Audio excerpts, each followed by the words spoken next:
Hello everyone and welcome back to Mysterious Murmurs. I know many of you use these videos to fall asleep, so before you drift off I'd love it if you could leave a comment letting me know where you're listening from around the world. Also don't forget to like and subscribe if you're enjoying this video. Story name: Room Number 13. The rain was relentless as Jason drove down the empty highway, his car headlights cutting through the heavy downpour. It had been hours since he left the last town, and the darkness seemed to stretch endlessly ahead of him. The road was slick, the rain coming down in sheets, making it impossible to see more than a few feet in front of him. He checked his gas gauge again, just under a quarter tank. His eyes darted to the rearview mirror. No headlights behind him. No sign of another car for miles. When he saw the sign for the Willow Creek Motel, he almost didn't believe it. He'd been hoping for a place to rest for the night, and this dilapidated building with its flickering neon light and broken sign seemed like the only option for miles. He pulled into the gravel lot, tires crunching over the stones as he parked. The building was low, one-story, and most of the lights in the windows were either dim or completely out. The rain hammered against the roof of the motel as Jason grabbed his duffel bag and got out of the car. The air was thick with moisture, and the wind picked up as he walked toward the entrance. He glanced up at the motel's sign again, reading the faded letters. Willow Creek Motel. There was something off about the place, something old and worn. But Jason didn't mind. He wasn't picky. He just needed somewhere to sleep. The bell above the door jingled as he stepped inside. The lobby was small, cramped, and smelled faintly of mold. The walls were covered in old wallpaper that was peeling at the edges, and the floor was littered with dust.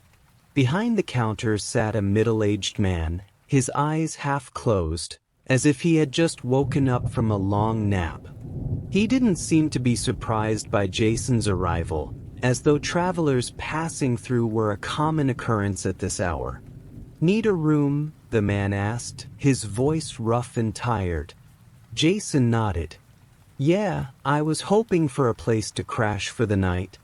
The man slowly pushed himself up from his chair, taking a moment to stretch his stiff legs before he shuffled over to the key rack behind the counter. He didn't look at Jason as he grabbed the key for room 13, his hand hovering for a second longer than necessary. "Room 13, huh?" Jason said with a half smile.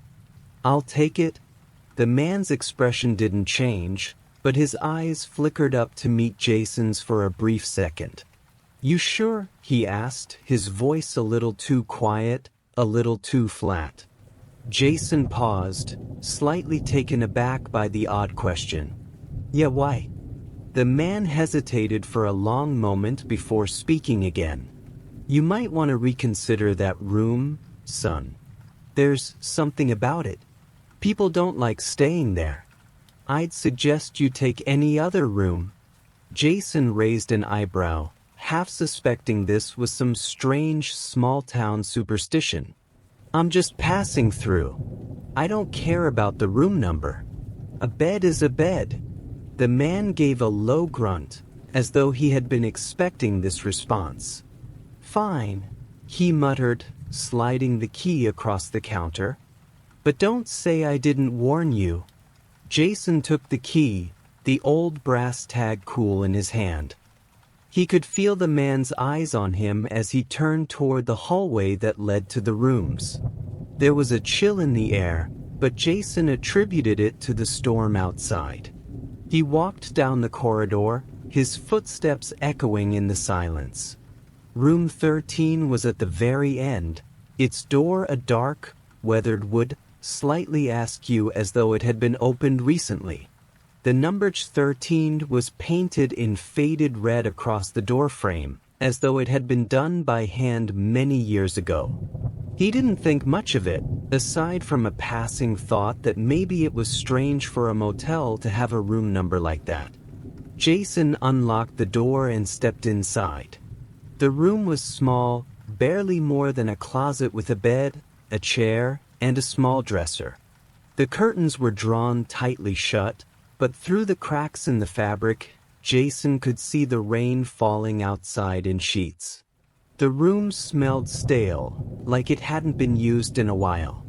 The bed looked uninviting, with a thin, faded comforter that didn't seem to have been washed in ages. He threw his duffel bag on the bed and sat down, rubbing his tired eyes. Just as he was about to unpack, he heard a knock on the door. Jason blinked, confused. Who could that be? No one had followed him in. He hadn't even seen anyone else in the lobby. He stood up slowly and walked to the door, his hand hovering over the handle. He cracked it open just a fraction, peering out. A woman stood in the hallway, her figure framed by the dim lights from the lobby. Her face was pale, almost sickly, and her eyes were wide and unsettling. She was wearing a long, faded gown that didn't look like it belonged in this time period. "Are you in room 13? She asked, her voice shaky, almost pleading. Jason froze for a moment. "Yeah, I am. Why?" The woman glanced down the hallway nervously, her gaze darting to either side as if checking for something or someone. "Don't open the door," she whispered, her voice low and hoarse. "Whatever you do, don't open it." Jason's heart skipped a beat. "What are you talking about?" "It's just a room." The woman shook her head violently. "No, you don't understand. Room 13, it's cursed. There's something behind that door. Something you don't want to see. It's been here for years and it'll..." Before she could finish, the sound of footsteps echoed down the hall. Jason's eyes flickered toward the source, but when he looked back, the woman was gone, vanished into the shadows. He stood there for a moment, staring at the empty hallway, unsure of what had just happened. Shaking his head, he closed the door, dismissing the strange encounter as nothing more than a hallucination, maybe caused by fatigue or the storm. Still, the woman's words lingered in his mind. He locked the door and decided to take a shower to clear his head. The water was cold, but Jason didn't mind. It helped him wake up, and soon he felt refreshed. He stepped out of the bathroom and towel-dried his hair, his eyes drawn once again to the door of room 13. He glanced at the clock on the nightstand. It was already well past midnight. The storm outside hadn't let up, but something about the room felt different. More oppressive, somehow. The walls seemed to close in, and the air felt heavy, thick with a sense of dread he couldn't shake. Jason sat on the edge of the bed, the key to room 13 in his hand. He stared at it, thinking of the woman's warning. But curiosity gnawed at him. What could be so bad about a room? A place to sleep, that's all it was. "Don't open it," the voice whispered again, this time softer, almost tender, but the words sent a ripple of panic through him. It wasn't a voice that wanted to warn him out of kindness. It was a voice that had seen what lay behind the door, that had felt the terror of it, and now it was trapped, like everyone else who had come too close. Jason's hand trembled as he twisted the doorknob, the sound of it turning too loud in the silence of the hallway. The door creaked as it inched open, the darkness on the other side seeming to swell like a living thing. The cold air from the room rushed out in a wave, smelling stale and damp, like something that hadn't been disturbed in years. He took one step forward and then another, his footfalls muffled by the thick, carpeted floor. He felt a pressure against his chest, as though something invisible was pushing him toward the threshold. He had to see it. He had to know. The growl from within the room grew louder, now a low rumble that reverberated through the floor beneath his feet.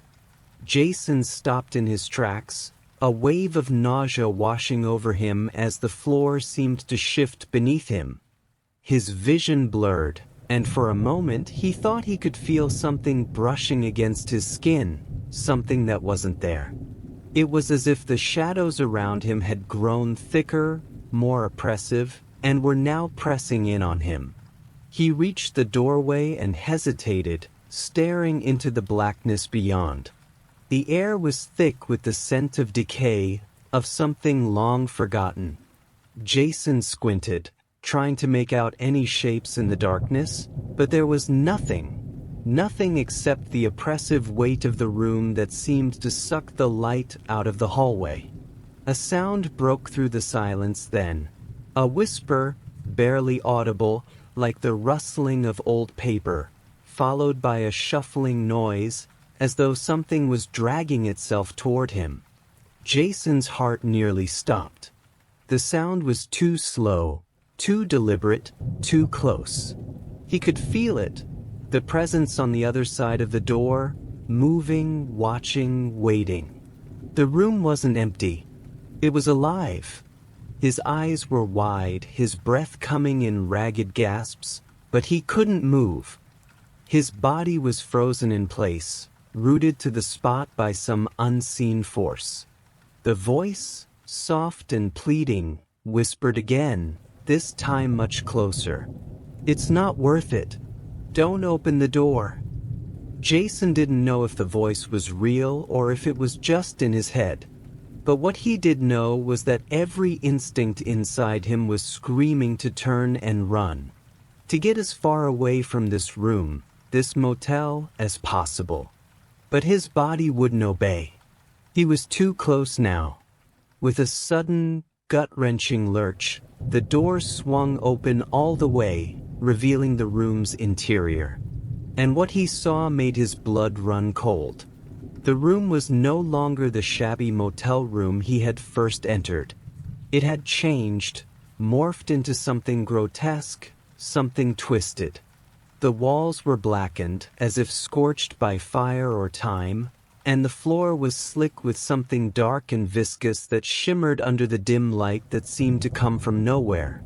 Shadows clung to the corners like living things, stretching and crawling, flickering in unnatural ways. The air was thick with the scent of rot, of something ancient and decayed. But it wasn't the room itself that made Jason's stomach turn. It was the figure standing in the far corner. It was tall, unnaturally tall, its limbs too long, too thin. Its face was obscured by a tangle of matted hair, but the silhouette of its form sent a wave of dread through him. The creature's body was covered in patches of pale, mottled skin, its joints unnaturally angular, and its hands, its long claw-like hands, dragged along the floor as it moved. Jason's eyes widened in horror as the creature straightened, its face lifting toward him. And that's when he saw them, its eyes. They were hollow, black pits that seemed to pull him in, pulling him into the very core of darkness. He couldn't look away. He couldn't move. The creature's mouth opened in a wide, toothless grin, its lips stretching beyond what should have been possible, and the whisper that escaped its throat wasn't a whisper at all. It was a growl, deep and guttural, a sound that resonated in the very marrow of his bones. "Welcome home," the creature rasped, its voice more a rasping hiss than words. Jason's blood ran cold as it took a step toward him, its hands stretching out. And the door slammed shut behind him, locking with a finality that reverberated in his bones. If you've enjoyed this journey into the unknown, don't forget to like the video and share your thoughts in the comments below. Have a tale of your own or a legend you'd like us to explore? Let us know. You might just hear it next. Be sure to subscribe and hit the bell icon so you never miss a story. Because here, the darkness is always waiting, just for you.